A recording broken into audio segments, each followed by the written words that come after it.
Oh boy, I have got some great news here in my hands. It's the Record Power ProComfort Ultimate Spindle Turning Tool Set. I had to read it out from the box because it's a long name. Oh, it's a lot of stuff in the name already. ProComfort means they got triangular handles. Very interesting. Never turned with triangular handles before. Interesting. Ultimate. Well, that's a bold thing to say. It's the ultimate set you need for your spindle turning.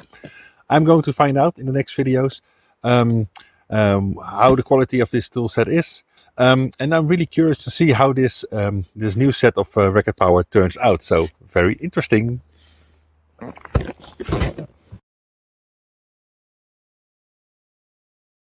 Oh yeah, I just want to mention, I am here in the Pyrenees. For a few years ago, I said to myself, I want to be wood turning on top of a mountain. And here I am. I'm on top of a mountain in the Pyrenees region in southern France, and I'm enjoying the hell out of it. It's so beautiful here. I really enjoy being here, and I'm so glad this big part of my dream came true already so fast. Nice. Okay, what stands out already for me is the packaging. It's really nicely done. Cardboard package with a lot of explanation going on. Not gonna read it out loud because I think all the information is already there on the internet, on the website of Record Power itself. But the box is really like the design of it. You can open it up like this. And it's like a little tool cabinet in this feature. You can remove these inserts. And then you have a complete view of the whole set. This is the spindle turning set from the bigger set, which also includes the ball turning set. This is like the complete set then, but I'm going to cover the spindle set in the next videos first. So there's a parting tool, spindle gouge, skew chisel, and a spindle roughing gouge. And also there's a tailstock insert, a live center, and also a drive center, to call it like this. Yeah, they call it the drive center, indeed. I have to sometimes a little bit confused by the terms of it. They call this the live center because it turns, it's not dead, it's live. And this is the drive center, the live center and the drive center. Both these things, well, let's start with those. I think they're excellent. And I already say, well, I think they're excellent. So maybe already the conclusion then. But yeah, I really like the way they've built these things. They're absolutely great quality. I really love the way they look. Very, very shiny. I can't see any fault on this. It's just beautiful. It's just the way this is engineered is absolutely immaculate. They got a drive prong center, so it's you got some of these serrated edges here, quite sharp, and there's a spring-loaded center point in it. This will insert into your tailstock. If you have the coronet herald, you have to deploy. I think you have to have it out for about a centimeter before it engages properly, so it will eject a little bit faster than the original one, but doesn't matter at all because you don't need that. The whole center turns. And I really love the slim design of this. This is really small, really tiny. So it's easier then for you to have your tool rest really close up to the wood if you have smaller diameter woods. Also, this diameter here is not too big, so it's really easy to have smaller work as well as bigger diameters of work.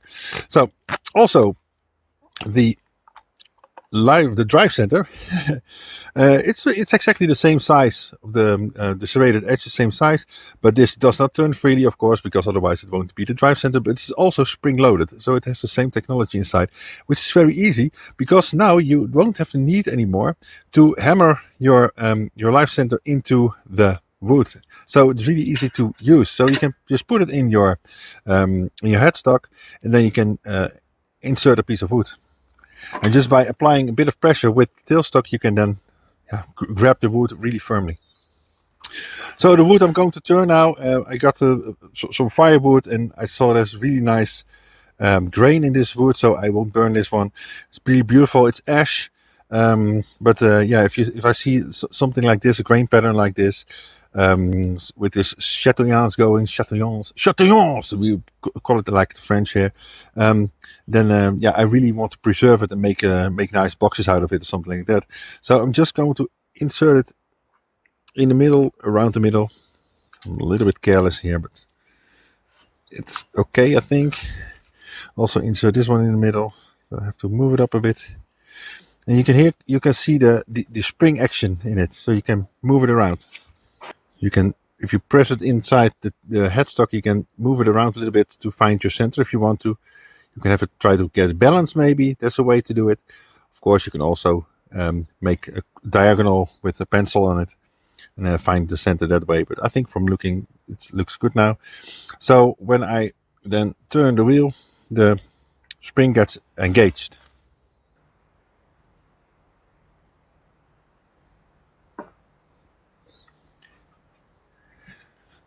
So check for play between the hand wheel and the wood.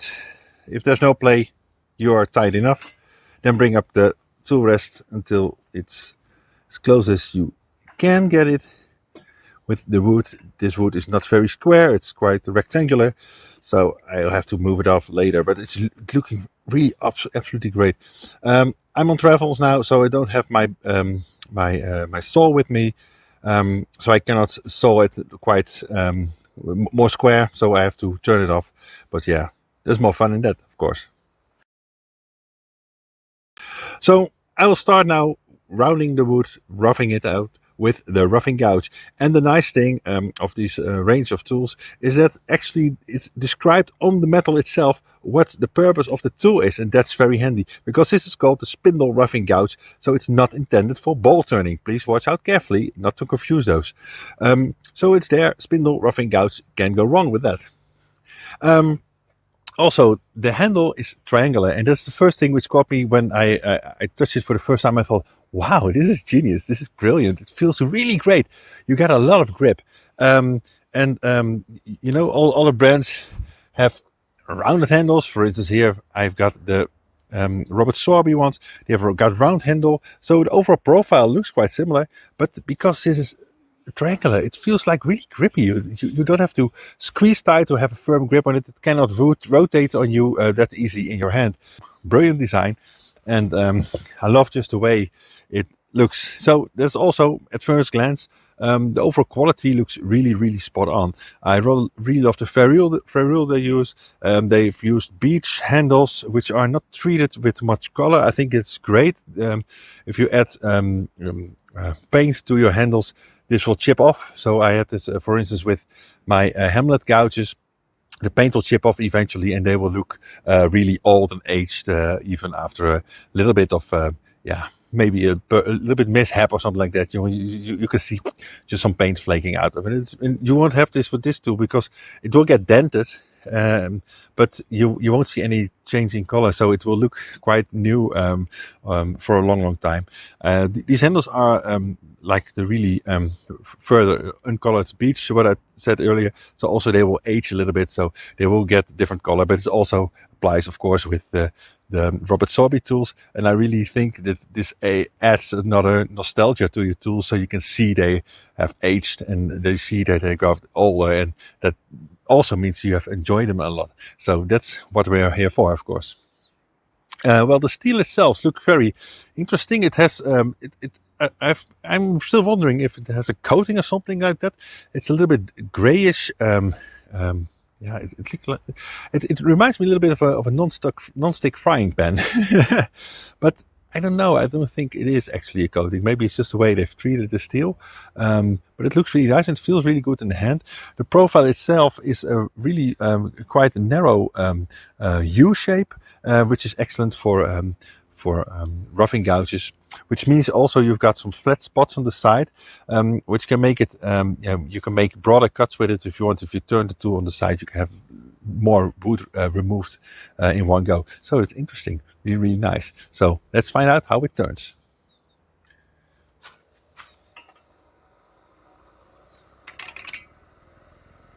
That's why you need to wear a face shield.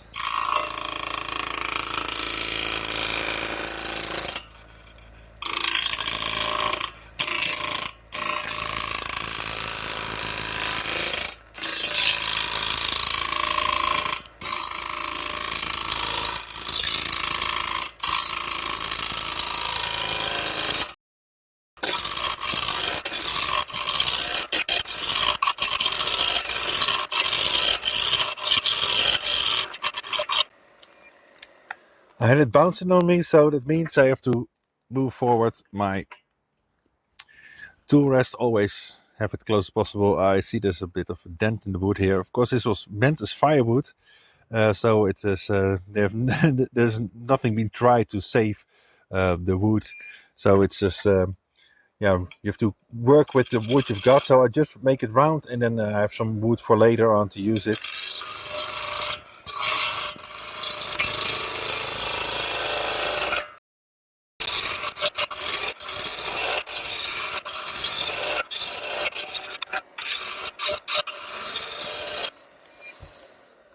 I really love the smell of ash wood. It smells so nice. There's some kind of sweet smell to it. It's a bit spicy, reminding me of olive wood. Oh, the grain pattern is absolutely smacking great on this. Oh, just a few more, and then I'll show you.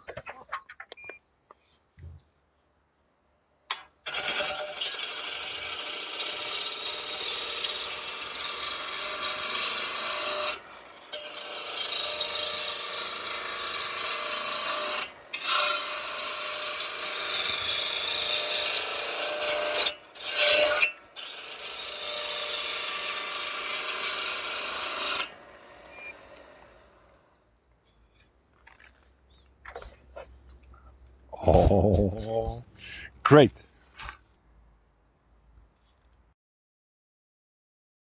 So, the verdict.